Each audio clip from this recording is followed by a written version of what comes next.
All right. Hey, good evening and welcome once again to the Englewood Enterprise Gallery's Shy Ride Show.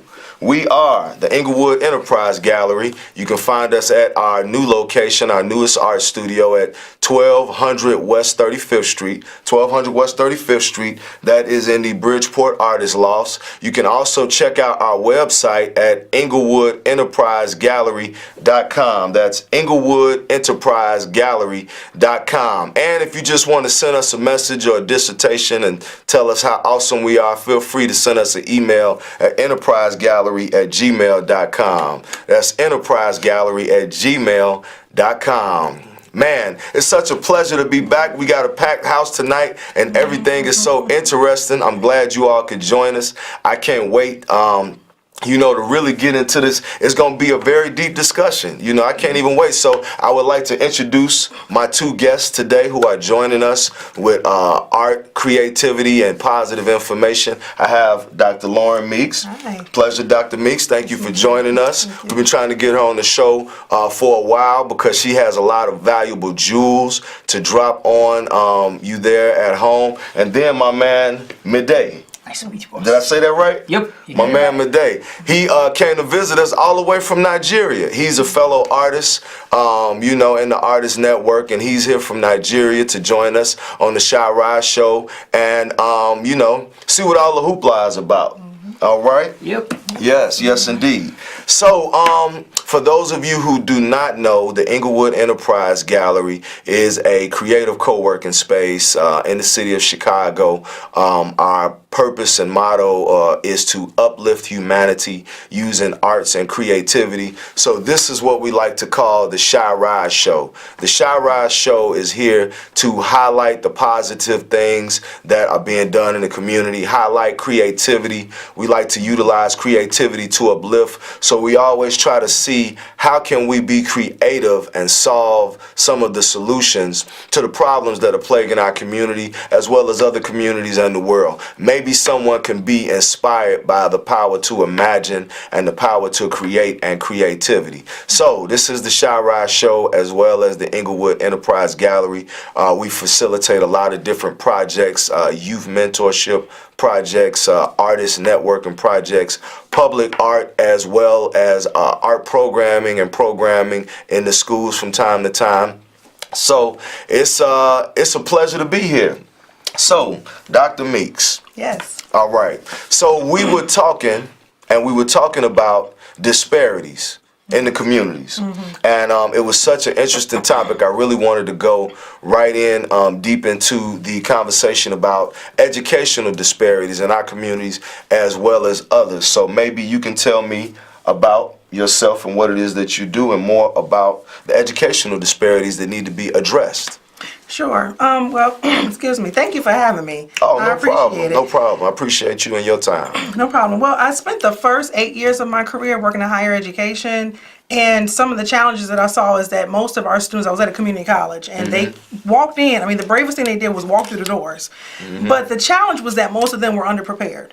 And so one of the issues that I had as a professional was trying to find a way to bring them up to standard so that they can complete college on time. And so with that, I became more and more interested in what is the root of the problem? Where is it? Where do we go wrong? Is it something that maybe parents can do? Is it something that maybe teachers aren't doing? Is it something that the community is missing? And so I transitioned from there to community-based work where I worked with high school and college students for them to be able to better access college and to graduate from college on time. And so being a resource for students, and right now I'm really just enjoying research. I'm collecting a lot of data. And so right now I'm conducting a study. And my question is, what role do your parents play in your overall success through college? So I'm working with 4 or 5 young ladies. They're providing narratives. And it's a qualitative study. And I'm looking for answers. I'm looking to find out. It just so happened that women responded. I want to hear from guys too, but women responded. But I'm interested in finding out how can parents better prepare their children. So if the young 20-something millennials can share their experience, maybe we can identify where the gap is and then close that. Yes, that is important. So what do you think about the part that parents play in children having a successful college experience? Well, when I was in my doctoral program, I was conducting my original study, so that was the precursor to this study. And what I found was that a lot of parents just do not feel confident in helping their children. For one, they don't see themselves as an educator, although the truth is parents are the very first teacher. They don't see themselves as an educator. They see themselves as just a parent, and then you send them to school, and it's their job to teach them. Yes. And there's some truth to that, but the parent is the first teacher. And so oftentimes parents will go to the parent-teacher conference, and I've been guilty of this as well as a parent, and you're listening and you're relying on someone to tell you something about your child, when really you know your child more than anybody. We don't know what that child feels like in the classroom. We don't know how they're being treated always. We don't know if they feel secure. We don't know if they're bored. Perhaps some of their behaviors may be just, a symptom of boredom. But we put too much trust into the educational system, and so we don't take more control of that. I think that's part of the problem. And we're not well versed enough about some of our resources. So if you're a first generation college student and your parents never graduated from college, no one's in that household can really tell you exactly what your options are because they haven't experienced it. So we have sometimes lack of mentorship programs, mentors in the family. Sometimes our families they're not just aware of what's going on. So, and so that's what made me a little bit more interested in work, because I know the first time I walked on the college campus, I was lost. I was lost. I made it there, and I had parents who were supportive. They were willing to finance my education, but I had no idea what I was doing. Right. And so with that journey, I want to give back. Right, right. Yes. We waste a lot of time making mistakes because we don't have the right information. Right. That's why I think the idea of each one teach one is so very, very important.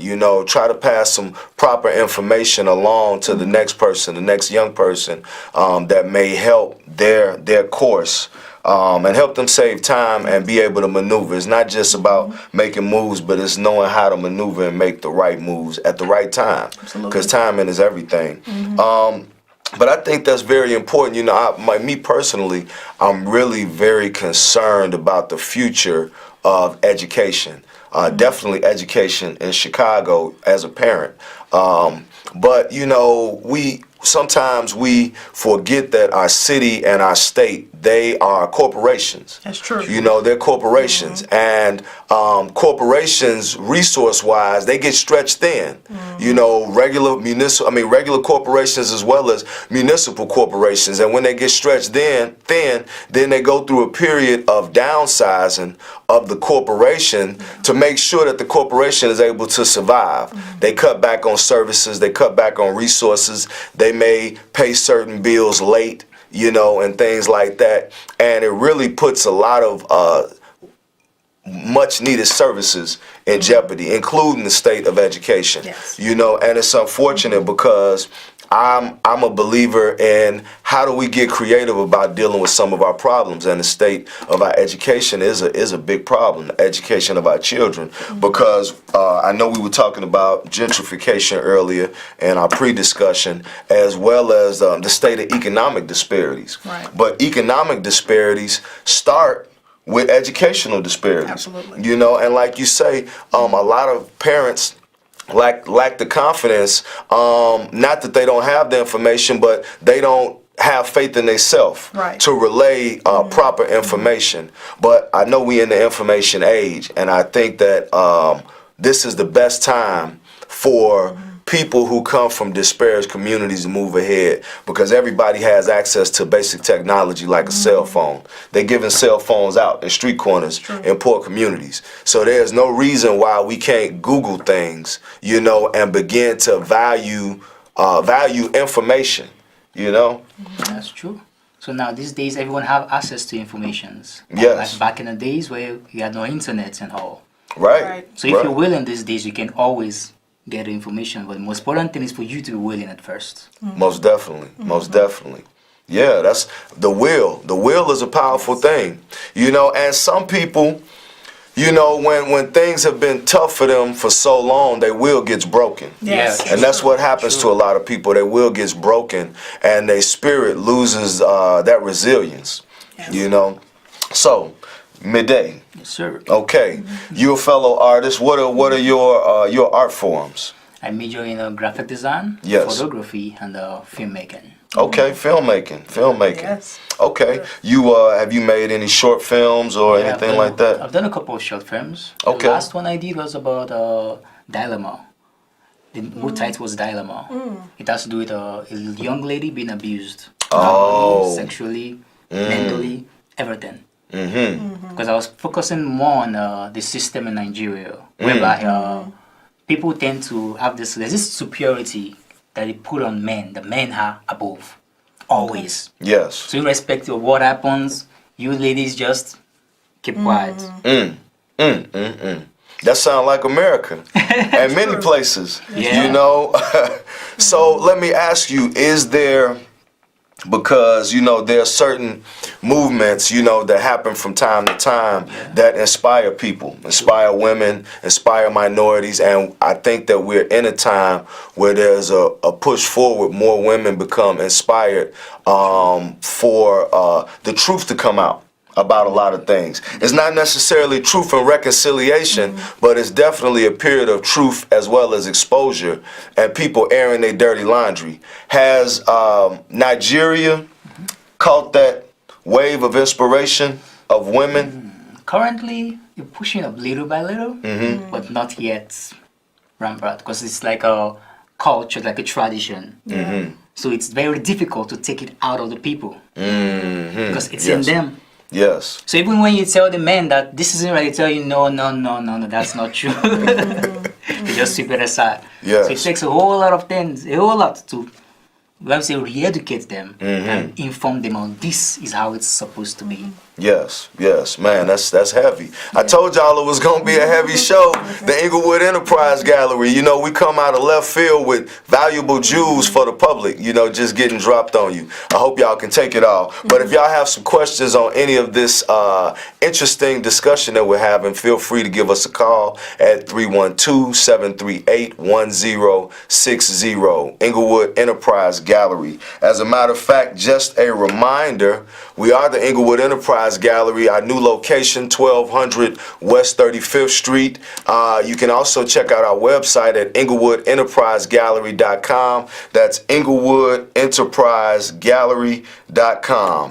And as always, I just wanted to take a couple of brief seconds to direct your attention to some of the work that the Englewood Enterprise Gallery does. I'm gonna share what's going on our website at this very time. You know, we engage in things like the Kid Biz Entrepreneurship Camp. Like we're talking about education and education disparities. I'm a believer, like you say, that, you know, education starts in the home, most definitely, and we have to start putting new ideas and concepts into our children at young ages. So we are believers in Kid Biz Entrepreneurship Camp so that our children can grow up and have diversified streams of income.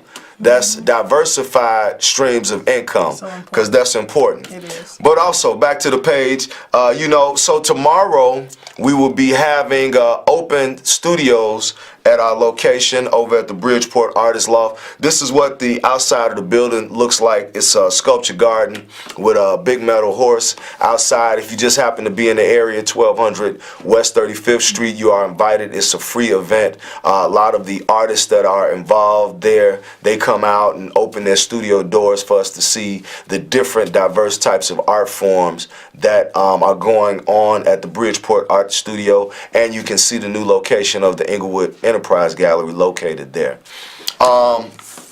Educational disparities. Man, this is some very heavy information. Also, just one more update before I forget. I will actually be on your podcast, right? February 4th. Okay, so I would like all of our Englewood Enterprise Gallery supporters and viewers to check in with Dr. Lauren Meeks when I'm on her podcast, Confessions of a Melanated Queen. Yep. Confessions of a Melanated Queen. So you can see more information about that on our Facebook as well as on our website. We'll be sharing that information. Confessions of a Melanated Queen. You can actually access the podcast on the website of the same name and see me, Brother Medina, and it's going to be awesome. It is. You know. So what do we like to highlight with Confessions of a Melanated Queen. What type of confessions are there out there, Well, Dr. Meeks? With the podcast, I definitely want to close some of those gaps in terms of the lack of information that's out there. So I focus on great people who are doing great things in our community. So it's a weekly podcast, and I'm always interviewing somebody where I'm asking questions and they're sharing stories about what they're doing in the community. So Yes. I've had educators, I've had a restorative justice practitioner on, I've had an educator from Mississippi on, and he talked about the struggles that he's having in the South as a black man in education. Wow. And so it's a very diverse group of people. It's a lot of fun, but every week I'm learning something new. This week happens to be a registered nurse who's a millennial, and she decided that she was tired of working in bedside care because she saw that there were so many other people at the hospital who were nurses doing something other than bedside care. But unfortunately, a lot of minority nurses weren't taught that there were a lot of options outside of that. So she's a quality improvement nurse, which is something that she had never heard of before. You know, Wow, so okay. it's a way to introduce people to different concepts, different things that maybe they didn't know. You can have a neighbor in your own community who has a business that you weren't aware of. But, you know, the podcast will introduce you to that person. So Yes. That's interesting. You mentioned the gentleman from Mississippi, the brother from Mississippi, and the educational disparities. You know, a lot of times I have to reflect on things that my great grandmother taught me, you know, when I was coming up. And she passed, she was in her 80s. And, you know, there was a time when we were educated that our highest aspiration was to be a servant. You know, very, very short time ago, you know, when my parents were children. So it is very interesting that, you know, it's at this educational thing is a struggle, and we really need to get a grip on it. Some people believe that, you know, it's best if you educate yourself. Because then you can educate your people on ideas based on your worldview, you know, how you view the world versus how somebody else views the world and things like that. Sometimes those things are important, you know, who you choose as your heroes. Who are our real forefathers? Yes. I was looking somewhere on the news the other day, and somebody was pulling down the statue of Christopher Columbus. What? You know, but you know, the old paradigm or the old way of thinking is being challenged right now in many areas. Yeah. You know, but what do y'all think about that? The importance of education and the people taking control of their education. Is that possible? It's possible. It's possible because whatever we learn, we are in charge of whatever comes to our mind. Yes. So I Yes. believe you have the power to decide whatever you want to, whatever you want to become, whatever information you want to accept as your Yes. own. Yes. So I think we are in charge of whatever it is. We have the Yes. power to do it. Since I got you here, my brother, I got a question, and I hate, you know, it might be like putting you on the spot because I know we didn't rehearse this beforehand, but I want to ask you, what do you think? And it's kind of geopolitical question. What do you think about China advancing in Africa? Are you up on those developments at all? For me, I think I'm cool with it. I'm cool with it. So Because- tell me your spin on it. Because Yes. let me say 90% of the products we have in Nigeria is made in China. Almost, not 90%, we say everything. Everything you pick on the street, this bike made in China, made in China, made. So right now, I feel like whether we like it or not, they're already ahead in the game. Yes. They're already ahead in the game. Yes. So it's like, you think it's an opportunity for them to give some of that money back? I mean, by paying and employing people, in a sense? Yeah, I hear they building roads, they are building infrastructure. true. I heard they building police stations, though, too. You love crazy stuff, man. But it's just interesting, you know, because what if they try to make the national language in Nigeria Mandarin? I don't think that can work. But, you know, it's interesting because, I'm sorry, what's that? Because there's a whole lot of, when it comes to Nigeria, there's this bond that we have in Nigeria. It's quite difficult for you to take away what we call our own. Okay. It's very difficult. Yes. And that's one of the reasons why I said it's quite difficult for you to get rid of the mentality that the men have, that they are always above the woman. Yeah. Bringing it back around, yeah. Man, well, I guess you have to change people's mind a little bit at a time or something. Or really, you know what it is? It is the next generations. True. You know, back to education and what we educate the children in. You know, because I have to remind my children, I grew up, we didn't have cell phones. Right. Yeah. You couldn't get people instantaneously. We grew up in a world where if somebody wasn't at the phone when you called them, you might not talk to them till later on the night if you're lucky. Right. And that's the type of world that I grew up in. But my children, they grew up in a world where they think everybody's supposed to have a phone, Yes. and some people think that every time they call, they're supposed to get you. Right. But it's just interesting. So within a generation, I have children 7, 8 years old. Within less than 10 years, the whole dynamic of how we view communication, technology, and all of these things is made a revolutionary change. True. People go from a place of privacy to a place of publicly. Right. And if you're not public with enough information, people think something wrong with you. Yeah. Like these days, vlogging is taking over. Yeah. What is it? Vlogging. Yes. Vlog, Yes. Yes. Tell your story. Right. So, Yeah, but I guess deep down, everybody wants to be heard. yeah.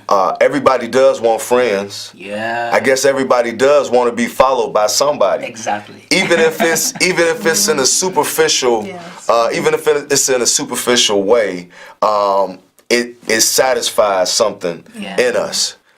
From camaraderie and networks and things like that. But it's very interesting. So, Dr. Meeks, is there anything else that you would like to add on or, leave the people with before we wrap up? I only got like 3.5 minutes left, so they're going to be running me out of here in a minute. I would like to add that I will encourage young people to let's go back to rethinking about industrial trades as a training. Yes. I think that's one thing that I did learn throughout my journey in higher education and even in the work that I do now is that we, for a couple of generations, we got away from industrial trades and everybody wanted to wear a suit, which is fine. But the great thing about learning a trade is that, for one, you never have to beg for a job. You have Yes. a skill. Two, it can always evolve into a business. And if Yes. you needed to be self-employed, you can because you have that skill. And so that's just my Yes. partner advice. Yes, yes. We need that diversified income stream in order to survive, and having a trade should be one of several. Yes. And like you say, that's information and knowledge that no one can take away from True. you. I'm a plumber by trade, See? and it was the truth is that's a world that I was not even aware of until I met people that were in the trade. Right. I went to school, learned that you're supposed to go to college. We supposed to go to college and advance our information on some level, but people learn different ways. Some people are natural builders and constructors. Right. And the way talent works, you have to utilize it or you'll lose it. Some people will reach a talent prime and then start going downhill afterwards. And if you Yeah. never really activated your full potential, then you'll miss a lot of valuable experiences. True. But that's what we like to do. We like to come up with ideas and solutions. We don't like to just harp on the plagues that plague our community and our society. We try to utilize creative ways and creative talents in order to come up with new ideas and new solutions. Before we get out of here, just one more time. This is the Englewood Enterprise Gallery. You can find us at our new location, 1200 West 35th Street. And you can feel free to look at our website to get updated on new things and new happenings at www.englewoodenterprisegallery.com. That's englewoodenterprisegallery.com. All right, Mitty. Yes, sir. Would you like to leave us with something, my brother? Also, we do have, like I mentioned earlier, third Fridays open studios at the Bridgeport Arts Center and the Englewood Enterprise Gallery Art Studio. So you can find our guests there any third Friday coming up. Feel free to reach out for more information. And I'm gonna let you leave us with something insightful, my brother. Okay. Basically, I would just like to say, for every creative mind out there, Yes. just keep creating. Because the moment you take yourself out of that cycle of creativity, you begin to suffocate. Yes. Because I've gone through that phase a whole lot in my life, and I've gone to realize that the moment I step out of the cycle of creativity and try to do something else, Yeah. I just get choked up. Yes. So please be creative. Don't be deceived. Just be creative every single day, and eventually you realize you'll be fulfilled. Yes. I like that, my brother. I like that. I try to exercise my creativity at all times. And sometimes we let the rigors of regular life kind of get us away from that creative space.